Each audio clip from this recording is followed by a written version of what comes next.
I get it asked all the time, so how do I get into VC? And I think that's one of the challenges is there is no uniform path. And these people who just go and do kind of the banking consulting grind, they're, it may feel like the right way to kind of make your parents happy and pay back your student loans, but it isn't necessarily a guaranteed path.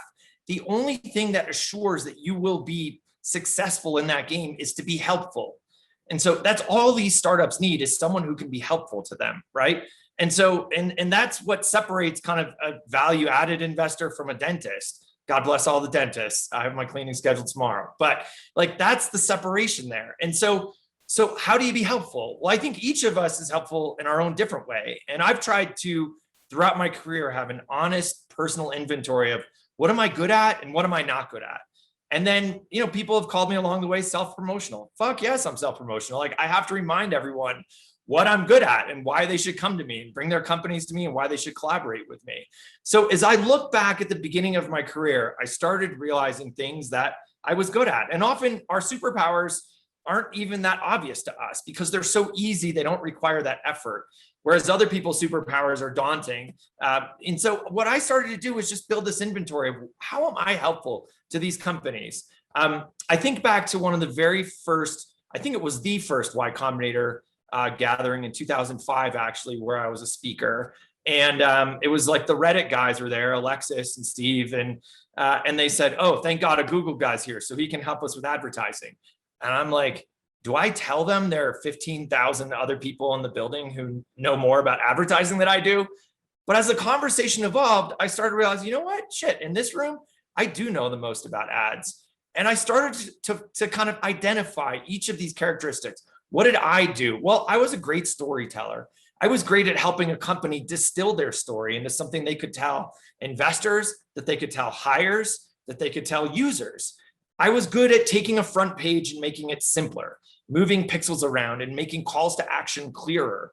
I was good at recruiting that next 3, 4, 5 employees who, I wasn't a great sourcer of candidates, but I could land those candidates once they were interested. And so I started to realize, I was great at helping them raise their next round or even sell the company. But I wasn't great at a database challenge. So when database issues came up, I had people I would call and bring in. I wasn't, when I talked about sourcing candidates, I remember being in a board meeting at Uber with Bill Gurley, who's been a friend and a mentor for a long time. And we needed a CFO. And I kind of sat there and was like, who do I know could be a CFO? And Bill opened up this dossier that had 6 resumes of public company CFOs, all vetted, ready to go, all who wanted the job. And I was like, that's what Bill Gurley does for a living. And that's why he's rich. And so in each case, I looked for a way that I could be helpful. And so my number one piece of advice to anyone trying to break into this space is to show up and find ways to be helpful. And your general skills are sometimes very, very applicable.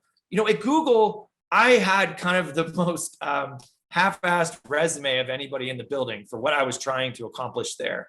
I didn't get into Harvard and Yale. I went to summer school at Stanford. That was cool. I went to junior statesman political geek camp once, but I didn't even bother applying. I knew I wasn't that caliber of student. And so there I was for the first time at the Stanford of companies, surrounded by the smartest people in the world.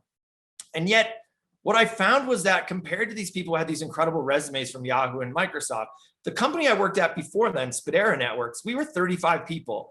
And because we were 35 people, we were all in one room. And whoever was sitting closest to the door that day was the receptionist. If we needed to move servers, everyone was in the ops team. If our sales were under the projected number, everyone picked up a phone and started selling.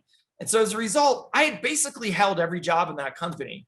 So when I came to Google, I was lethal because I was effective in each of these little categories. I knew enough to be dangerous and to stir some shit up. And so that was what made me rise through the ranks really quickly at Google, was that I had this ability to see across departments and to find my way into situations and be helpful.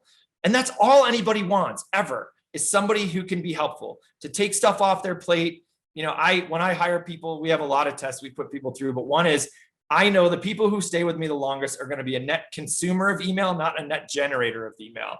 I want to know that in the end, when I'm hiring somebody, I can delegate things to them and give them a ton of rope and trust them to go the whole way because they're helpful to me. Every time we hire, and this is in our portfolio companies and in our firm. So everyone in our firm owns a piece of the firm.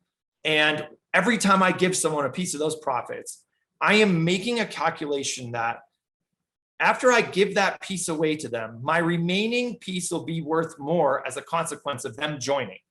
And that's why everyone should always think about every startup too. You don't just kind of hand equity out because like that's the tradition.